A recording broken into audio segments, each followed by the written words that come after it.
ഇത് നമ്മുടെ കൊടുങ്ങല്ലൂർ അമ്പലത്തിൻ്റെ അടുത്ത് ഓക്കെ ഹാൾ എന്ന് പറഞ്ഞിട്ട് അവിടെ ഒരു ഓഫർ വന്നതാണ്. ഞാൻ ജസ്റ്റ് പോയപ്പോൾ ഒന്ന് കണ്ടപ്പോൾ ഒന്ന് വീഡിയോ എടുത്തിട്ടതാണ്. ഏത് ഐറ്റംസ് എടുത്താലും ഒരു 159 ആണ് ഒരു ഓഫർ പ്രൈസ് പറഞ്ഞിട്ടുള്ളത്. എല്ലാ ഐറ്റംസും 159 രൂപയ്ക്കുള്ളൊന്നും ഇല്ല, എന്നാലും നമുക്ക് നോക്കിയൊക്കെ എടുക്കാൻ പറ്റും. വീട്ടിലൊക്കെ ആവശ്യമുള്ള സാധനങ്ങളൊക്കെ അവിടെ കാണുന്നുണ്ട്. അപ്പോൾ എല്ലാവരും ഒന്ന് ഫ്രീ ഉള്ള ആൾക്കാരൊക്കെ ഒന്ന് പോയി നോക്ക്. ഇപ്പോൾ ഓഫറിൽ എന്തെങ്കിലും കിട്ടിയ ലാഭമല്ലേ, മഴയൊക്കെ അല്ലേ, വീട്ടിലിരിക്കുന്ന നല്ല വെറുതെ ഇതിൻ്റെ ഉള്ളിലൊക്കെ പോയി ഇങ്ങനെ കറങ്ങിയെടുക്കല്ലോ. അപ്പോൾ എല്ലാവരൊക്കെ ഒന്ന് പോയി ചെക്ക് ചെയ്ത് നോക്കുക. ആവശ്യമുള്ള സാധനങ്ങളൊക്കെ എടുത്തോ. ഏതെടുത്താലും 159 അമ്പലത്തിൻ്റെ തൊട്ടടുത്ത് തന്നെ. അമ്പലത്തിൻ്റെ തൊട്ടടുത്ത് ഓക്കെ ഹാൾ എന്ന് പറഞ്ഞിട്ട് അവിടെയാണ്.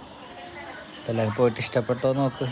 ആവശ്യമുള്ള സാധനങ്ങളൊക്കെ അങ്ങോട്ട് പർച്ചേസ് ചെയ്തോ. മഴക്കാലമൊക്കെ അല്ലേ, വീട്ടിലൊക്കെ ആവശ്യമുള്ള എല്ലാ സാധനങ്ങളും കിട്ടും. കുടയുണ്ട്, വടിയുണ്ട്, ചട്ടിയുണ്ട്, ബക്കറ്റും ഉണ്ട്, പാത്രമുണ്ട്, എല്ലാം ഉണ്ട്. എല്ലാവരും പോയി ചെക്ക് ചെയ്ത് നോക്ക്. ആവശ്യമുണ്ടെങ്കിൽ എടുക്കാം, അല്ലെങ്കിൽ ഇവിടെ ചുറ്റടിച്ചിട്ട് ഇങ്ങോട്ട് പോരാം.